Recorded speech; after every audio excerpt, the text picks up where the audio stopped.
शादी से एक दिन पहले हल्दी की रस्म के समय मतदान देने के लिए पहुंची थी कि युवती पटना गांव की बगियापारा बूथ पर मतदान इस युवती ने किया। तो हल्दी का दिन था, युवती का हल्दी वाली की रस्म के दिन ये लड़की युवती वोट डालने के लिए पहुंची अपने पोलिंग बूथ पर, और उसके बाद उन्होंने उंगली पर स्याही का अमिट स्याही का निशान दिखाकर लोगों को वोट डालने के लिए जागरूक भी किया।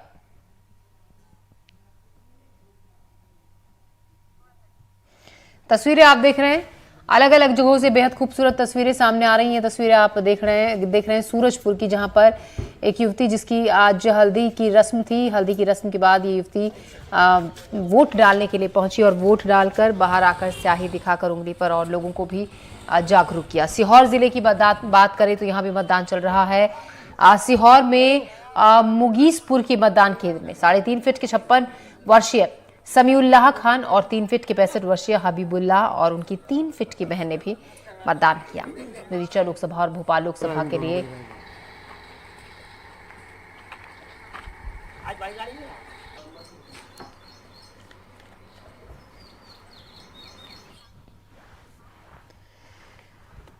और हमारे संवाददाता रचित दुबे ने सागर में मंत्री गोविंद सिंह राजपूत से बातचीत की। क्या कहा उन्होंने, आइए देखते हैं। में लोकसभा चुनाव के लिए सागर में तीसरे चरण का मतदान हो रहा है। मंत्री गोविंद सिंह राजपूत अपने गृहग्राम जेरई पहुंचे हैं, जहां उन्होंने मतदान किया। हम बात करेंगे, आज आपने मतदान किया, क्या उम्मीद? आज मैं अपने गृह पैतृक गांव जेरई में मतदान करने आया हूं और मैं हमेशा आता हूं, सब परिवार आता हूं। मेरा तो लोगों से ये कहना रहता है कि आज का दिन बहुत ही महत्वपूर्ण, एक महायज्ञ है।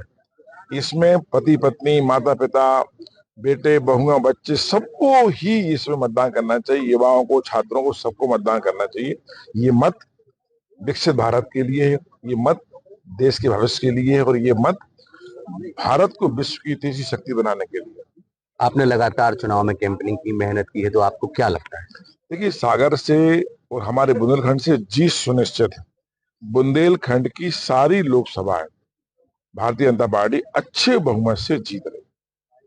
ये थे हमारे साथ मंत्री गोविंद सिंह राजपूत। उनका यही कहना है कि बुंदेलखंड सहित सागर लोकसभा सीट है जो अच्छे मतों से बीजेपी जीत रही है। रचित दुबे, एनडीटीवी, सागर।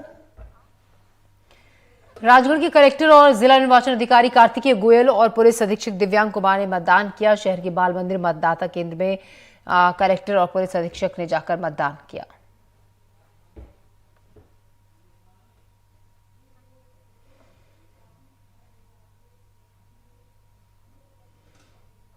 मध्य प्रदेश के राजस्व मंत्री करण सिंह वर्मा ने सीहोरी इछावर विधानसभा में वोट डाला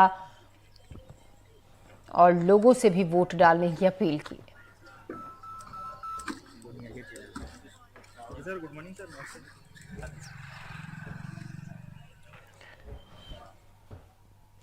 और शिवपुरी में भी लोगों में गजब का उत्साह देखा जा रहा है। कुछ ऐसी ही महिलाओं से शिवपुरी में जो वोट डालने के लिए पहुंची थी, उनसे हमारे संवाददाता ने बातचीत की। आइए देखते हैं तुलगौड़ से बातचीत में क्या कहा महिलाओं ने। 2024 का आम चुनाव है। आम चुनाव में कैसे लोग बढ़ चढ़कर हिस्सा ले रहे हैं, तस्वीरें साफ तौर पर बयां कर रही है।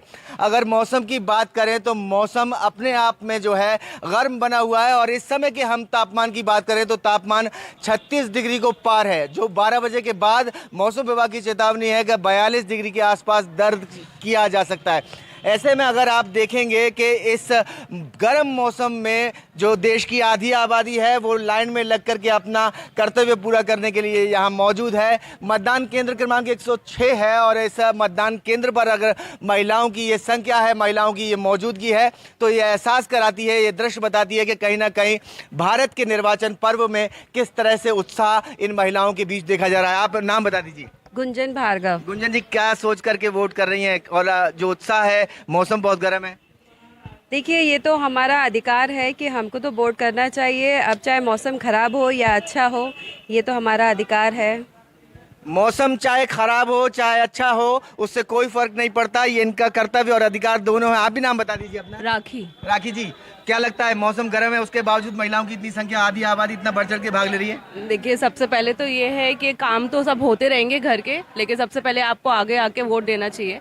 तो इस वजह से ही सारी लेडीज इकट्ठी हुई है कि घर के काम तो हम बाद में भी कर लेंगे, लेकिन आगे आके हमको पहले वोट करना है। आप बता दीजिए। बिल्कुल, ये हमारी जिम्मेदारी, कर्तव्य, हर चीज़ हमारे देश के प्रति। आज आप एक दिन एक समय के लिए कर लेंगी तो कोई बड़ी बात नहीं है। हम अपने देश को 1% कंट्रीब्यूशन दे रहे हैं मात्र। ये हमारे देश के प्रति जिम्मेदारी बनती है कि हमको मतदान करना चाहिए। और मैं अपील करूंगी यहाँ पर प्रत्येक महिला से, और जो अंडर 18 वर्ष से अधिक हो गए, कृपया मतदान करें, बिल्कुल करें। 1% योगदान यहाँ देने की बात की जा रही है। कह रहे हैं कि हम सिर्फ 1% योगदान दे रहे हैं देश के निर्वाचन में, देश को मजबूत बनाने की दिशा में हम अपना वोट करने जा रहे हैं। आप भी लाइन में लगी हुई हैं, बता दीजिए। हम सुबह से लाइन में लगे हुए हैं और वोट देने की सबसे पहले काम छोड़ के वोट देने आए हैं। सबसे पहले काम छोड़ करके वोट देने आए हैं। आप भी आधी आबादी हैं, बता दीजिए। हम भी सबसे पहले वोट दे के आए। मेरी बेटी परेशान कर रही थी, मैंने कहा चलो पहले वोट दे के आते हैं, तो वोट देने आए हैं। बच्चा परेशान करे या ना करे, लेकिन वोट देना जरूरी है। जी, मेरा नाम भावना जैन है, लेकिन ये तो हमारा पर्व है, देश का पर्व है। ये हम सबकी जिम्मेदारी है कि हमें वोट देना चाहिए। सारी महिलाओं को, बच्चों को, बूढ़ों को बढ़ चढ़ के भाग लेना चाहिए। और इतनी गर्म हवा में भी हम लोग यहाँ खड़े हुए लाइन में, लेकिन कोई बात नहीं है। अगर 12 बजे के बाद भी हमको तेज टेम्परेचर में खड़ा होना पड़े अपने देश के लिए, तो भी हम तैयार हैं। देश के लिए हमें खड़ा होना पड़े तो हम जरूर खड़े होंगे। ये भावना महिलाओं की है, और महिला कहीं ना कहीं इस चुनावी अभियान में अपने को जोड़ते हुए अपने कर्तव्य को पूरा करने के लिए मतदान करने के लिए आई है। देश की आबादी, आधी आबादी है ये। आप भी बता दीजिए। सभी को वोट देना चाहिए, वोट सभी का अधिकार है। वोट देना हमारा अधिकार है। अधिकार है, देना चाहिए। आप बता दीजिए। हाँ, कर्तव्य है, हम सब महिलाओं को देना चाहिए वोट। महिलाओं को वोट देना बिल्कुल चाहिए। सही, और हर नागरिक को वोट देना चाहिए, हर नागरिक को वोट देना चाहिए। हर नागरिक को, आप बता दीजिए। हर नागरिक को वोट देना चाहिए। 400 पार अब की बार 400 पार। हाँ, चलिए, तो ये बता दीजिए कि आप जो वोट करने पहुंची हैं, मौसम बड़ा गर्म है, मौसम गर्म है तो कई महिलाओं को परेशान कर रहा है? नहीं, उत्साह है, परेशान कोई नहीं कर रहा, क्योंकि इस टाइम पे हर महिला एक जिम्मेदार महिला है और जागरूक है, और वोट के प्रति कि हमें कितना महत्व है वो समझती है। आज महिला हर क्षेत्र में है, तो इस क्षेत्र में क्यों नहीं आगे, इस क्षेत्र में भी आगे बढ़ चढ़कर सुबह 7 बजे 35 महिलाओं ने, हम लोगों ने मिलकर 35, सबसे पहले लाइन जो लगी थी वो 35 महिलाओं की लगी थी, और उन्होंने ये महिलाएं बढ़ चढ़कर हिस्सेदारी कर रही हैं, और कहीं ना कहीं ये महिलाएं भी हमारे साथ में हैं। आप भी बता दीजिए, वोट करने आई हैं तो मौसम तो बहुत गर्म है, ऐसे में बुर्का पहनकर आना गर्म एहसास हो रहा है कि नहीं हो रहा है? हाँ, बता दीजिए, थोड़ा खुल के बता दीजिए। हाँ, गर्म है तो लेकिन देश के लिए आना पड़ेगा। देश के लिए आना पड़ेगा। तो मुद्दे क्या क्या हैं, आपको क्या लगता है? कुछ नहीं है मुद्दे।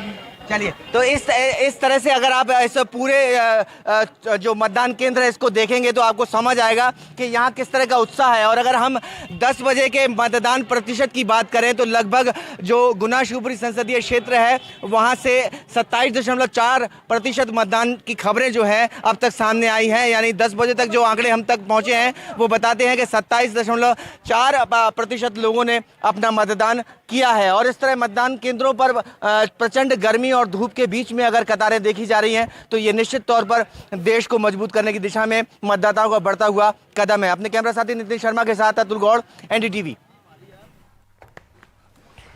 तो काफी संख्या में लोग निकल रहे हैं वोट डालने के लिए। शिवपुरी की तस्वीरें हमारे सहयोगी हम आपको दिखा रहे थे। और आइए एक बार हम फिर से बात करते हैं। हमारे साथ जुड़ गए हैं मयंक चतुर्वेदी, सीनियर जर्नलिस्ट हैं। मयंक जी, स्वागत है आपका और हमसे जुड़ने के लिए आपका धन्यवाद। मयंक जी, सवाल यहाँ पर ये कि इस बार जो वोटिंग की जो रफ्तार है काफी अच्छी दिख रही है। महिलाएं की तस्वीर अभी हम शिवपुरी से दिखा रहे थे, हमारे सहयोगी अतुल गौड़, हमारे रिपोर्टर, काफी खुश है महिलाएं, और जो कि कह रही हैं कि अगर और भी गर्मी में खड़ा होना पड़ा तो इसके लिए भी तैयार हैं, लेकिन वोट डालकर ही जाएंगे। वोटिंग की रफ्तार बढ़ने का एक कारण हमको लगता मौसम भी है। आज सुबह से मौसम काफी अच्छा है, वरना 8 बजे के समय टेम्परेचर बहुत हाई हो जाता था और गर्मी में निकलना बड़ा मुश्किल हो जाता था। लेकिन अभी आप देखिए कि करीब 1 बज रहा है और बादल छाए हुए हैं और मतलब ठंडक है मौसम में, बहुत गर्मी नहीं है, पसीना नहीं है। ये भी एक बड़ा कारण हो सकता है कि वोटिंग ठीक ठाक होने का। दूसरा, हमको ऐसा लगता है कि दूसरी वजह ये हो सकती है कि मध्य प्रदेश में पिछले 2 चरण में जो चुनाव जो वोटिंग हुई है उसमें परसेंटेज बड़ा गिरा हुआ रहा है। करीब 15% तक वोटिंग कम हुई है पिछले चुनावों की तुलना में। तो हो सकता है कि पार्टियों ने, कांग्रेस और बीजेपी दोनों दलों ने मतदाताओं को बाहर निकालने के लिए कुछ अतिरिक्त प्रयास किए हों, उसका भी ये नतीजा हो सकता है। इसके अलावा मयंक जी, जिस तरीके से आपकी बार जो लोगों में देखा जा रहा है क्रेज कि क्या अगर हम बीजेपी और कांग्रेस का जिस तरीके से चुनाव प्रचार देखा जा रहा है लंबे वक्त से, जो जोर आजमाइश हमें बीजेपी में जो तेजी, जो रफ्तार और जो एक के बाद एक रैलियां, जनसभाएं देखी जाती हैं, वो जो रफ्तार है वो कहीं ना कहीं कांग्रेस में उसकी कमी नजर आती है। क्या वजह इसको माना जाए? क्या कांग्रेस पहले ही सब कुछ तय कर मान बैठी है, या फिर कांग्रेस में ये ढीलापन, ये सुस्त रवैया क्यों नजर आ रहा है? ये केवल रैली तक सीमित नहीं है। ये कांग्रेस का जो पिछड़ रही है चुनाव प्रचार में खासतौर पर आप देखिए कि बैनर पोस्टर के मामले में भी कांग्रेस जो है बीजेपी से मतलब बहुत पीछे है। शुरू से ही जो है देश भर में, छत्तीसगढ़ में तो है ही ऐसा, मध्य प्रदेश में भी हमको मालूम है कि बहुत सारे मोदी जी के बैनर पोस्टर पहले से कई शहरों में लगे हुए थे, जबकि उन्हीं शहरों में 5 से 7 पोस्टर भी अगर कांग्रेस प्रत्याशी को दिख जाए तो बड़ी आश्चर्य की बात आपको महसूस होगी। तो ये चुनाव प्रचार के मामले में कांग्रेस जो है पहले से पिछड़ी हुई है। इसकी एक वजह ये भी हो सकती है जो कांग्रेस कहती रही है कि उनके जो है खाते फ्रीज कर दिए गए थे इनकम टैक्स और बाकी की एजेंसियों द्वारा। तो जब उनके पास पैसा नहीं था तो हो सकता है कि वो पहले से स्लॉट बुक नहीं करा पाए हैं, या बैनर पोस्टर के लिए, या फिर टीवी एड्स के लिए, या अखबारों में एड्स के लिए, वेबसाइट्स में एड्स के लिए उस स्लॉट्स को बुक नहीं करा पाए, जैसा उनका कहना था। ये भी एक वजह हो सकती है कि वो चुनाव में पिछड़े, कैसी थी आर्थिक स्रोतों पर जो उनकी बंदिशें लगी थी वो चुनाव प्रचार में पिछड़ने का एक वजह हो सकती है। जी मयंक जी, बने रहिएगा आप हमारे साथ। तो लगातार हम बात कर रहे हैं, साथ ही हम अलग अलग जगहों की तस्वीरें भी आपको दिखा रहे हैं। दतिया जिले की हम बात करें तो यहाँ प्रदेश के पूर्व गृह मंत्री नरोत्तम मिश्रा ने मां पीताम्बरा देवी के दर्शन किए और उसके बाद वो मतदान करने के लिए मतदान केंद्र पहुंचे। तस्वीरें आप देख रहे हैं नरोत्तम मिश्रा जो कि यहाँ पर पहुंचे वोट डालने के लिए। उससे पहले मां पीताम्बरा देवी की पूजा अर्चना की और दर्शन किए। लोकतंत्र का महापर्व है, लोगों की आस्था अगाध माननीय प्रधानमंत्री मोदी जी के प्रति दिख रही है। थोड़ी सी माइक देश को सभी लोग सर्वोच्च शिखर पर ले जाना चाहते हैं, भारत माता को परम वैभव के शिखर पर ले जाना चाहते हैं और सबकी आशा का केंद्र माननीय मोदी जी है। वातावरण मोदी में स्पष्ट दिख रहा है और भारतीय जनता पार्टी सभी सीटों पर जीतने जा रही है। और आइए अब रुक करते हैं मुरैना का, जहां हमारे संवाददाता उपेंद्र गौतम ने अब से कुछ ही देर पहले वोट करने पहुंचे कुछ लोगों से बातचीत की। आइए देखते हैं। मुरैना में अपना प्रतिनिधि चुनने के लिए आज सुबह से ही मतदान आरंभ हुआ।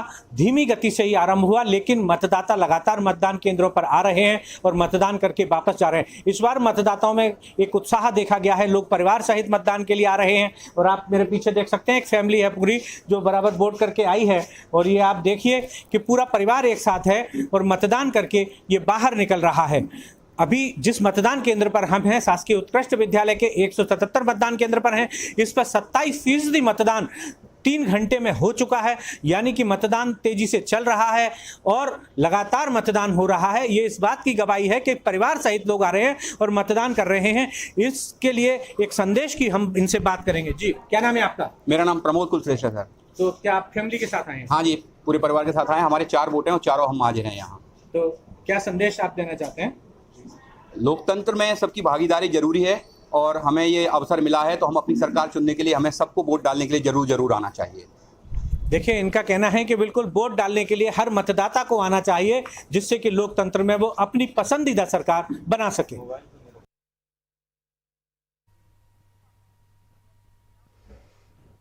मयंक चतुर्वेदी जी हमारे साथ लगातार बने हुए सीनियर जर्नलिस्ट। मयंक जी, जिस तरीके से चलिए आपने ये तो बताया जो हमने चुनाव प्रचार में काफी जो इस बार जो रहा कांग्रेस और बीजेपी का, उस पर हमने बात करी, लेकिन अगर हम बीजेपी की बात करें जिस तरीके से चारों तरफ, क्या ये माना जाए कि ये पूरा इलेक्शन सिर्फ और सिर्फ मोदी के चेहरे पर लड़ा जा रहा है, जो मोदी लहर है वो काम कर रही है? ये पहले दिन से क्लियर है कि पूरा का पूरा चुनाव जो है मोदी के नाम पर और मोदी के प्रभाव में पूरे देश भर में लड़ा जा रहा है। जी। मोदी का प्रभाव आप इस तरीके से देखिए कि कांग्रेस के ऊपर भी मोदी का प्रभाव दिखाई देता है। कांग्रेस की टक्कर भी जो कांग्रेस के जो नेता है वो सीधे मोदी को टारगेट करते हैं। वो लोकल के जो नेता है या जो प्रत्याशी है उन पर बात ही नहीं कर रहे। आप देखिए कि जिस जगह पर जिन लोकसभा क्षेत्रों में प्रत्याशी खड़े हुए हैं, कई कई बैनर पोस्टर तो ऐसे हैं जिसमें प्रत्याशी का फोटो है ही नहीं, केवल मोदी एकमात्र चेहरे के रूप में पोस्टर या होर्डिंग में दिखाई देते हैं। तो ये पहले दिन से हमको ऐसा लगता है कि बीजेपी की रणनीति थी कि इस बार का जो चुनाव है मोदी के नाम पर लड़ा जाएगा। और ये हमको लगता है कि बीजेपी ने पहले भाप भी दिया था कि प्रत्याशी जो मोदी ने जो ऑरा बना है पिछले कुछ समय में, वो बाकी की बीजेपी से ज्यादा बड़ा हो गया है। अब आप देखिए कि बीजेपी चुनाव नहीं लड़ रही है, मोदी चुनाव लड़ रहे हैं। और आप एक और चीज देख सकते हैं कि उनके जो मोदी की जो गारंटी है, जो टैगलाइन उन्होंने दी है, तो वो भाजपा की गारंटी भी हो सकता था, लेकिन मोदी इतना बड़ा चेहरा बन चुके हैं आज के समय में कि भारतीय जनता पार्टी ने मोदी को ही आगे रखना बेहतर समझा। और इसका नतीजा ये है कि बहुत सारी जगहों पर जो मतदाता है उनको प्रत्याशी का नाम नहीं मालूम है बीजेपी के, लेकिन वो मोदी के नाम पर वोट कर रहे हैं। तो पूरा चुनाव शुरू से अभी भी जो है वो मोदी के नाम पर ही लड़ा जा रहा है। और एक तरीके से देखा जाए तो हर लोकसभा क्षेत्र में मोदी वर्सेस कांग्रेस का कोई प्रत्याशी ही खड़ा है। भाजपा का कोई किसी प्रत्याशी का बहुत मायने नहीं है इस चुनाव। जी, तो भाजपा के किसी जो प्रत्याशी के बहुत ज्यादा मायने नहीं है, क्योंकि मोदी के चेहरे पर ये चुनाव लड़ा जा रहा है। बने रहिएगा आप हमारे साथ मयंक जी। और अगर हम बात करें बिलासपुर की, जहां डिप्टी सीएम अरुण साव ने मतदान किया, मतदान के बाद क्या कहा उन्होंने, आइए देखते हैं तस्वीरें। तो डिप्टी सीएम अरुण साव पहुंचे मतदान के लिए बिलासपुर में, जहां वो अपने कीमती मतदान का उन्होंने मताधिकार का यहाँ पर इस्तेमाल किया, वोट डालने के लिए पहुंचे। और उसके बाद उंगली पर उस स्याही का निशान भी दिखाया।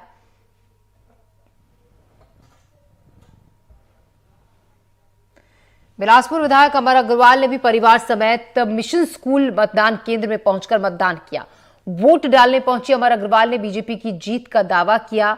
कहा बीजेपी छत्तीसगढ़ की 11 की 11 सीटें जीतेगी। आज सुबह से मुझे जो लाइन दिखाई दे रही है, मैंने एक बार मतदान किया हूं, उससे लगता है कि जनता विकसित भारत देखने के लिए उतावली है और उनको मालूम है कि विकसित भारत कौन बना सकता है। और इसलिए ज्यादा से ज्यादा कमल के छाप पे बटन दब रहे हैं और सब चाहते हैं इस देश के प्रधानमंत्री फिर से इस देश के प्रधानमंत्री बने। इसलिए उत्साह है। जिनने वोट डाल दिया उनका बहुत बहुत धन्यवाद, जिनने नहीं डाला उनसे आग्रह। पूरा विपक्ष एकत्रित हो गया है और बोल रहा है कि अच्छी बात है, अच्छी बात है। अगर 100 फ्यूज बल्ब की झालर अगर बना दिया जाए तो उसमें रोशनी नहीं होती। सरगुजा में बीजेपी प्रत्याशी चिंतामणि महाराज बलरामपुर में पत्नी के साथ वोट डालने के लिए पहुंचे। चिंतामणि महाराज अपने गृहग्राम श्रीकोट में स्कूटी पर सवार होकर वोट डालने के लिए पहुंचे। मतदान में लंबी लाइन में वो खड़े हुए, इंतजार किया और उसके बाद उन्होंने अपना वोट डाला।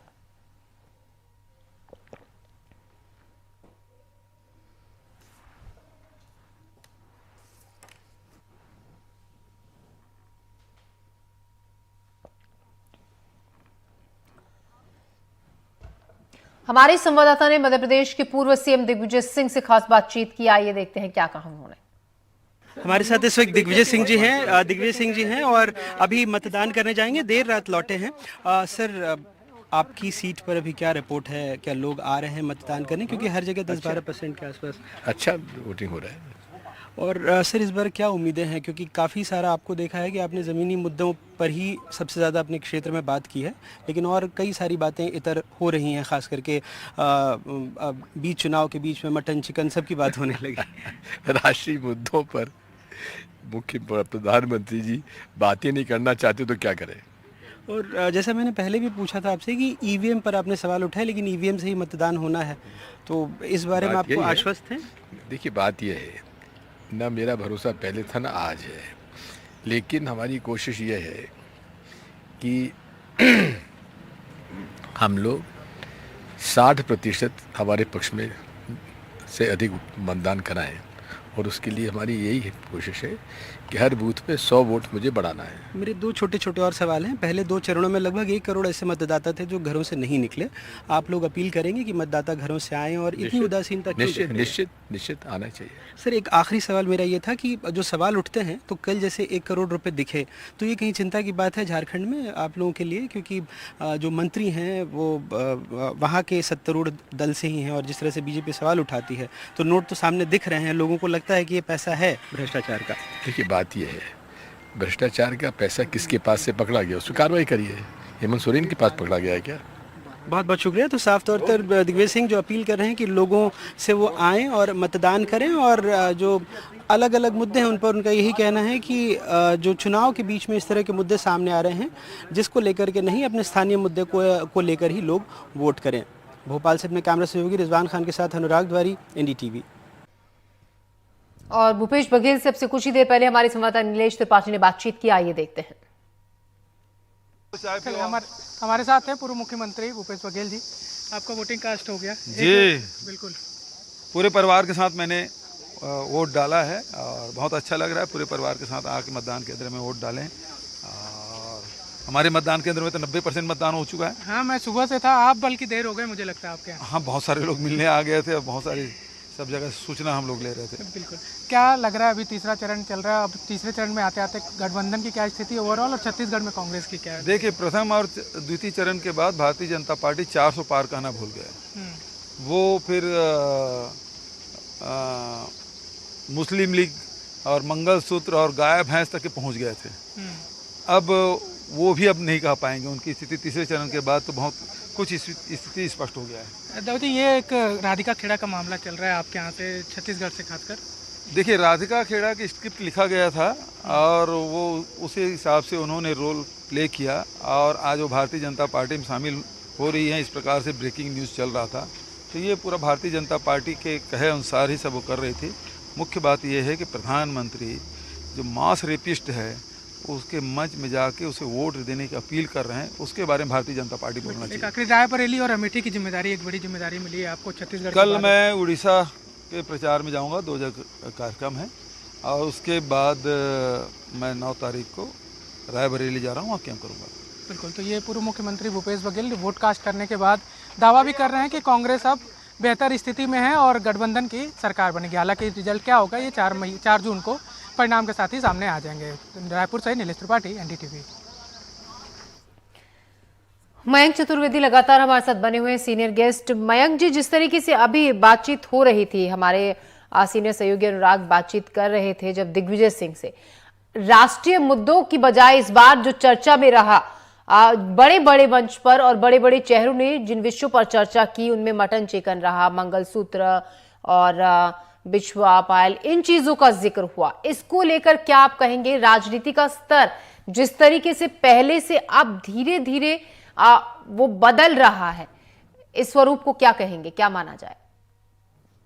देखिए, राजनीतिक दल भी उन्हीं मुद्दों पर या उन्हीं चीजों पर बोलने का प्रयास करते हैं जिससे उनको लाभ मिले। अगर वो मटन चिकन से, अगर भारतीय जनता पार्टी को लगता है कि मटन चिकन से हम किसी एक वर्ग विशेष को टारगेट कर सकते हैं तो निश्चित तौर पर वो मटन चिकन की भी बात करेंगे। आप भी समझ रहे हैं कि बहुत सारी चीजें राजनीति में होती हैं क्योंकि हमारा लोकतंत्र उस तरह की इजाजत नहीं देता कि हम किसी कम्युनिटी को सीधे सीधे टारगेट करें। तो ये एक रणनीति का हिस्सा है। हाँ, लेकिन ये जरूर है कि जो सवाल आपने किया है, ऐसे ही आम आदमी के दिमाग में भी ऐसे सवाल उठ रहे हैं और वो ये मानते हैं कि वो जो है उन मुद्दों पर चुनाव अब शायद नहीं लड़ा जा रहा है जो जनता के मुद्दे हो सकते हैं या हैं। एक बड़ी वजह मतदान कम होने की ये भी हो सकती है बाकी राज्य, खासतौर पर मध्य प्रदेश में, क्योंकि छत्तीसगढ़ में तो इस तरीके का कोई ट्रेंड नहीं दिखाई दे रहा है कि मतदान का प्रतिशत कम है।